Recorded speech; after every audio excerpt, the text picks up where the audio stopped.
Imas langsung membangunkan Bu Kesti yang tertidur. "Bu, Bapak tangi, Bu." Bu Kesti langsung memeluk Pak Antoro. "Lah, Bapak kenapa sih bisa ngasih kayak kue?" Bu Kesti sangat khawatir dengan keadaan Pak Antoro. "Minum, Bu." Bu Kesti bergegas ke dapur untuk mengambilkan air putih untuk suaminya itu. Saat Bu Kesti berada di dapur, Pak Antoro membisikkan sesuatu kepada Imas. "Nek kok ngerti Bapak mau kenapa, aja ngomong Ibu." Imas hanya mengangguk, walaupun sebenarnya Imas belum tahu apa yang sebenarnya terjadi pada Pak Antoro. Bu Kesti datang membawa segelas air putih. Ia membantu Pak Antoro untuk duduk. Saat Pak Antoro sudah dalam posisi duduk, beliau melihat Kendro berdiri di sudut ruangan. Beliau kembali teringat kejadian beberapa saat lalu dan membuat perutnya kembali mual. "Pindah kamar bayi, Bu," ajak Pak Antoro. Bu Kesti dan Imas memapah Pak Antoro ke kamar, meninggalkan Kendro sendirian di ruang tamu. Sesampainya di kamar, Pak Antoro meminta Bu Kesti dan Imas untuk tetap berada di kamar itu bersama dan mengunci pintu rapat-rapat, dan mereka bertiga tidur bersama sampai pagi. Keesokan harinya, Imas terbangun lebih dulu karena mendengar suara orang sedang mengobrol cukup keras. Imas yang tahu suara itu berasal dari ruang tamu langsung bangkit dan menengok ke ruang tamu. Imas menengok sedikit di balik gorden. Ternyata ada Pak Bono, Bu Ida, dan Kendro sedang asik mengobrol dan bersenda gurau. Imas kembali ke kamar untuk memberitahu ibu dan bapaknya tentang kehadiran Pak Bono dan Bu Ida. "Si pada kasih temen maring eneh ya, Bu. Ibu bae sing nemoni lah, ngomong bae bapak lagi gerah," pinta Pak Antoro kepada Bu Kesti.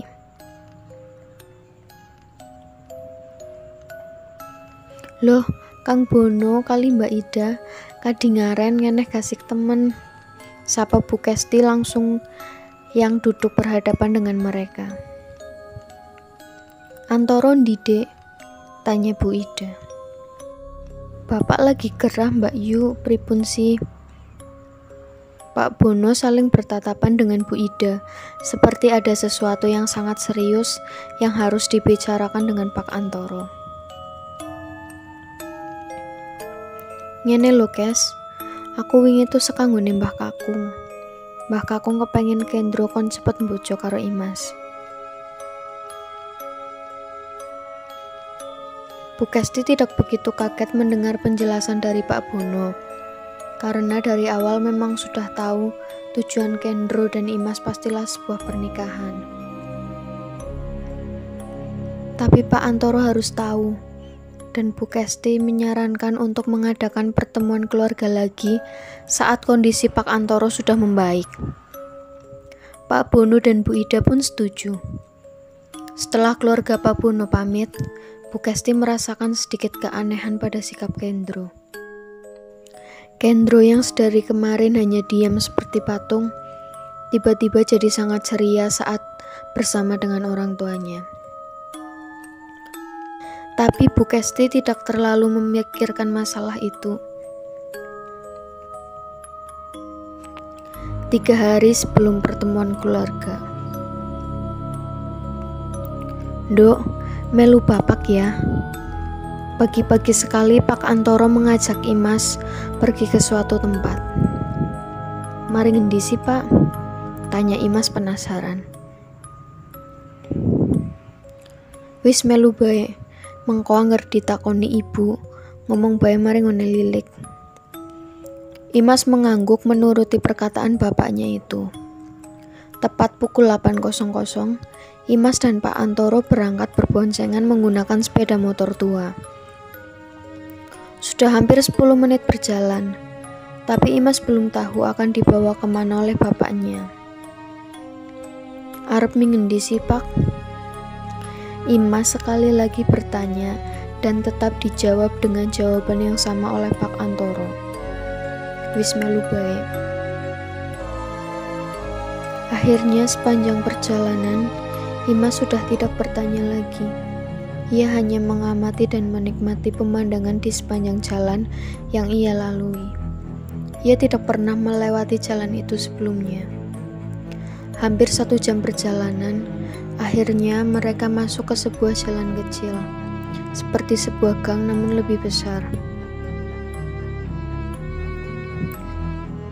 Pak Antoro menghentikan motornya di depan sebuah warung.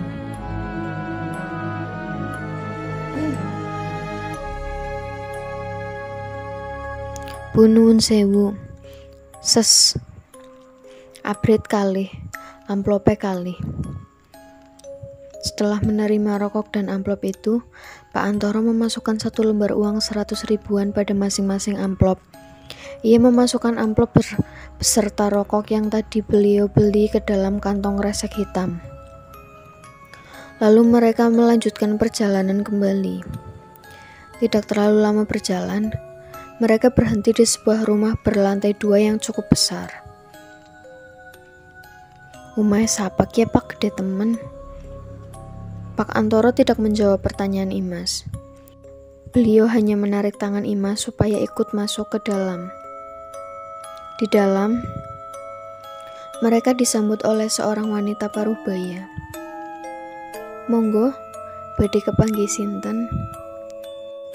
Tanya wanita tersebut.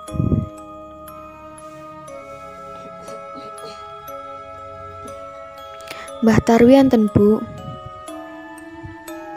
Oh, enten, monggo mlebet riyin. Pak Antoro dan Imas duduk di sofa, menunggu Mbah Tarwi. Mengko kok ora usah ngomong apa-apa ya, Nduk. Mengko bapak bae sing cerita ming Mbah Tarwi. Imas tidak mengerti apa yang sebenarnya bapaknya bicarakan. Pak, aku wedi. Dewek jane arep ngapa sih? Pak Antoro menghela nafas. Apan bersihi kondo, kok emut mbok pas bapak dibanting nang ingon-ingone Kendro. Imas kembali teringat akan kejadian malam itu. Tapi Imas sebenarnya tidak tahu apa yang sebenarnya terjadi. Pak, jane aku ora ngerti kedadian sing sebenarnya kepriwe. Walah, ya wis Nduk, mengko tuli kok ngerti. Sesosok pria tua berkopiah keluar dari salah satu ruangan di rumah tersebut. Kula Tarwi, sampun dangu Kang. Sapa Mbah Tarwi sambil menjabat tangan Pak Antoro dan Imas. Dereng Mbah, jawab Pak Antoro singkat. Setelah sedikit berbahasa basi, Mbah Tarwi mengajak Pak Antoro dan Imas masuk ke dalam sebuah ruangan. Ruangan tersebut mirip seperti aula. Terdapat beberapa kursi dan meja di ruangan tersebut. Monggo lenggah mriki, perintah Mbah Tarwi, sambil menunjuk sebuah kursi kayu panjang di sudut ruangan. Mereka duduk saling berhadapan dibatasi sebuah meja. Kepripun Kang? Tanya Mbah Tarwi langsung to the point. Pak Antoro pun menceritakan apa yang beliau lihat dan alami di malam itu. Mbah Tarwi mendengarkan dengan seksama dan sesekali beliau mengangguk.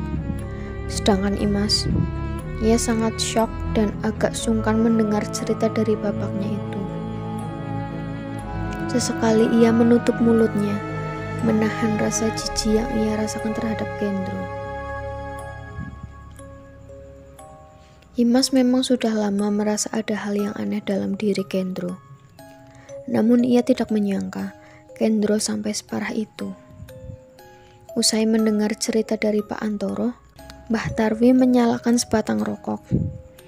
Bau kemenyan pun menyebar di seluruh ruangan. Kendro kue, bocah duwe toh abang. Aku pas dongkai wis jedhe, tapi sengertine aku, Bocah sing duwe toh abang kuwe kur ora tayeng bojo. Nek duwe bojo, bojone mesti bakalan mati terus. Tapi aku nembe tau weruh bocah sing duwe toh abang nganti kawin karo sing nyekel bocahe. Jelas Pak Antoro kepada Mbah Tarwi. Beliau sudah tidak menggunakan bahasa formal lagi, saking beliau herannya kepada Gendro. Kue udah toh abang biasa, mesti wong tuane nek ora mbahe duwe perjanjian karo belis, nganti keturunane ana sing dicekel nang belis kue dewek. Pak Antoro masih belum mengerti dengan penjelasan Mbah Tarwi. Maksudnya pripun, Mbah? Tanya Pak Antoro. Salah siji sekang keluargane, Mbuh Ramane, Mbuh Kakine, mesti ana sing gawe perjanjian karo belis. Bisa nggo pesugihan, bisa nggo golek jabatan, bisa bae nggo cekelan. Tapi kabeh mau ana timbal balik. Lah kowe contone Gendro.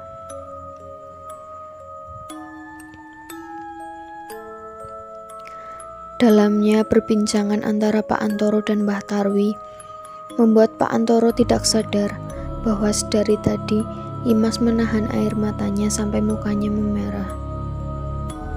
Terus nasibnya aku kepriwe? Tanya Imas sembari beruraian air mata.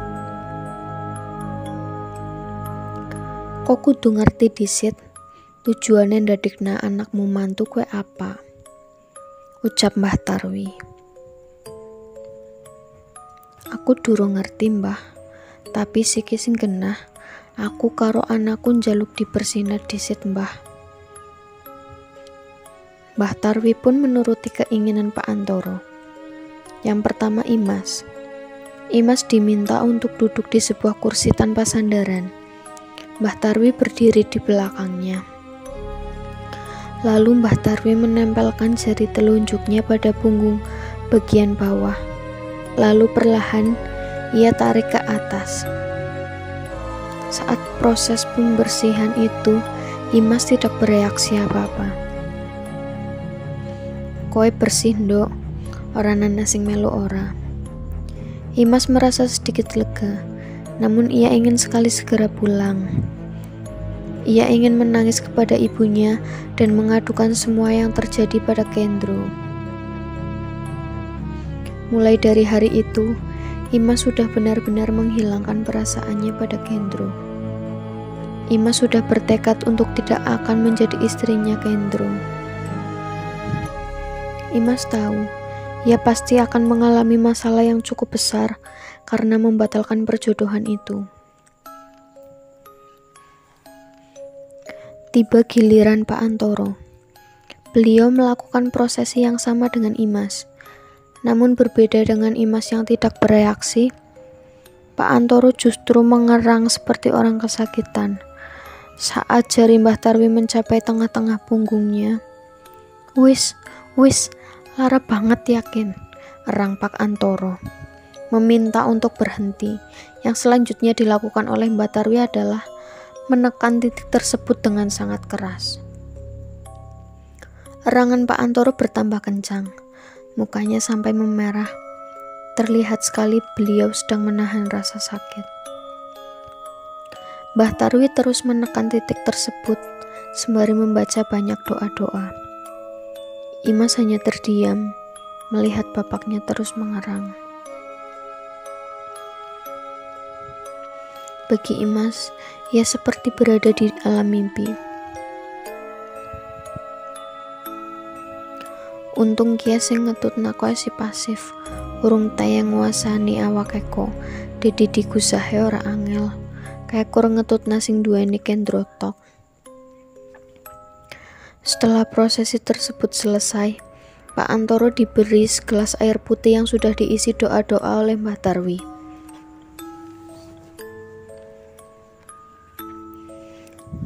Sholat aja ngasih pedot ya Kang, dewek urung ngerti dewek ngadepi wong kaya apa. Aku kur bisa nulung kaya kwetok, pasrah kayak kabeh ming Gusti. Setelah mendapat wejangan dari Mbah Tarwi, mereka pamit untuk pulang, dan Mbah Tarwi berpesan untuk datang lagi besok setelah berkunjung ke rumah Kendro. Memang Mbah Tarwi meminta Pak Antoro untuk langsung berterus terang saja pada keluarga Kendro dan membatalkan perjodohan itu. Dalam perjalanan pulang, Pak Antoro mencoba mengajak Imas untuk mengobrol. Namun Imas hanya menjawab seadanya dan lebih banyak diam. Sesampainya di rumah, baru saja Pak Antoro menyandarkan motornya, Imas langsung turun dan berlari mencari ibunya ke dalam rumah. "Bu, Bu," teriak Imas. Bu Kesti keluar dari kamarnya.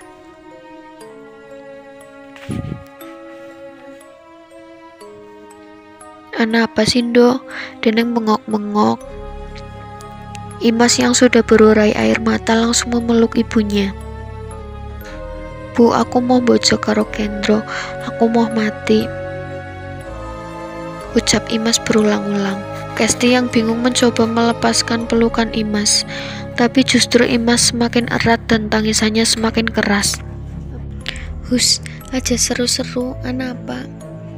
Ngomong aja nangis bae, ibu bingung," ucap Bu Kesti. Dari depan Pak Antoro datang. "Wis Lando, bapak bek emoh kombojo karo Kendro, wis aja nangis maning." Pak Antoro mencoba menenangkan Imas. "Ana apa sih, Pak?" tanya Bu Kesti penasaran.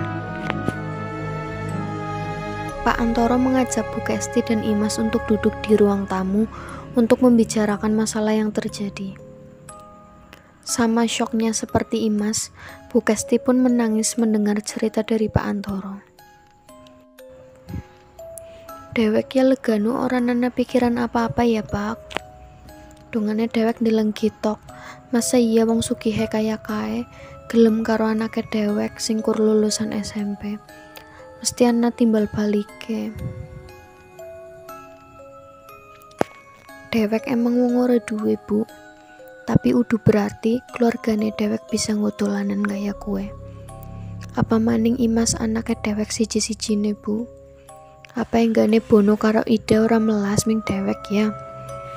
Wis, Bu, mengko bengi dewek mingguni Bono."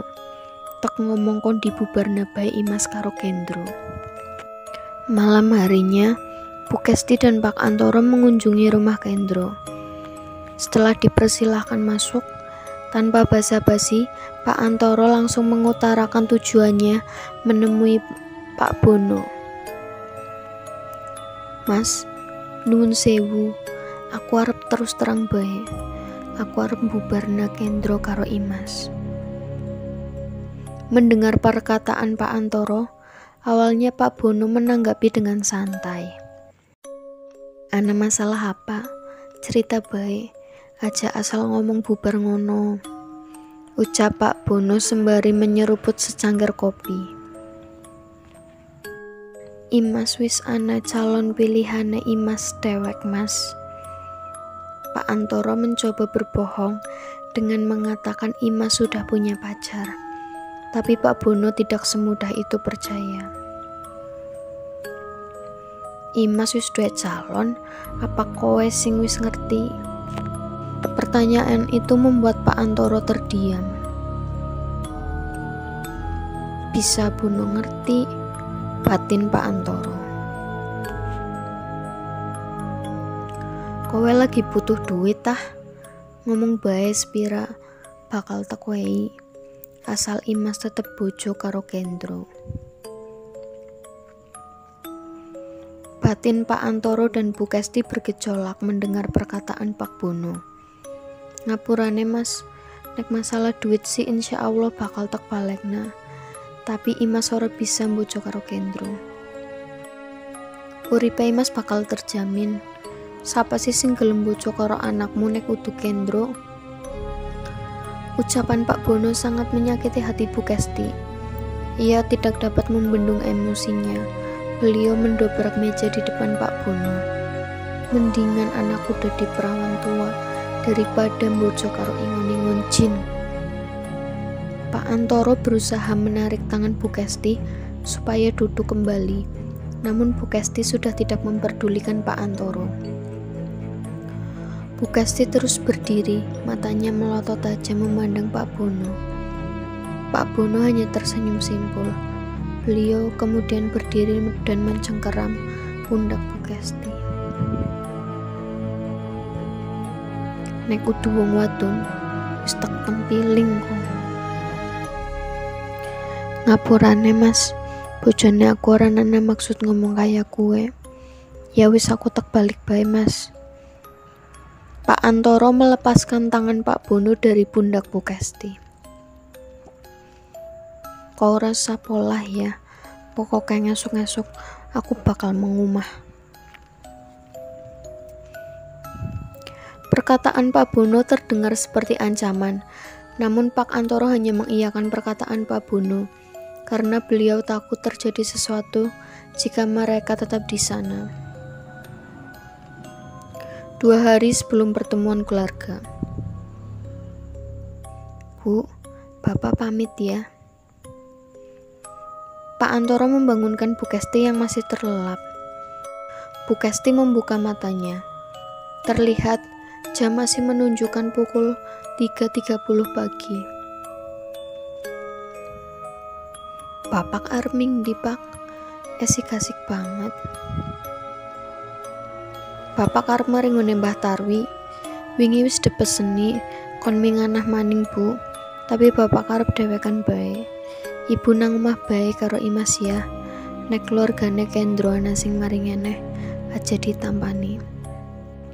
Iya Pak, jawab Bu Kesti.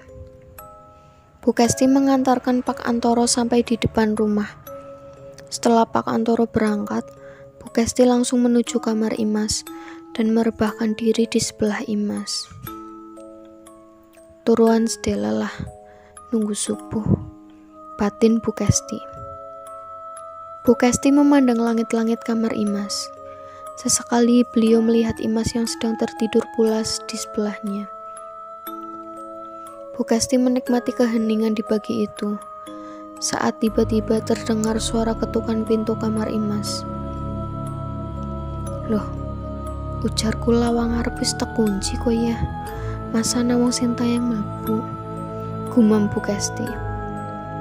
Bu Kesti bangun dan berjalan perlahan ke arah pintu. Baru saja tangannya memegang kenop pintu. Aja dibuka Bu, teriak Imas. Kenapa Nduk? Mbok Bapak. Imas turun dari kasurnya dan menarik Bu Kesti untuk menjauh dari pintu. Nek bapak tuli wis ngundang-undang Bu, aku hawane ora kepenak, mending aja dibuka Bu. Imas dan Bu Kesti saling berpegangan erat. Mereka tidak tahu apa yang ada di balik pintu itu. Yang jelas, Imas yakin sekali kalau itu bukan Pak Antoro.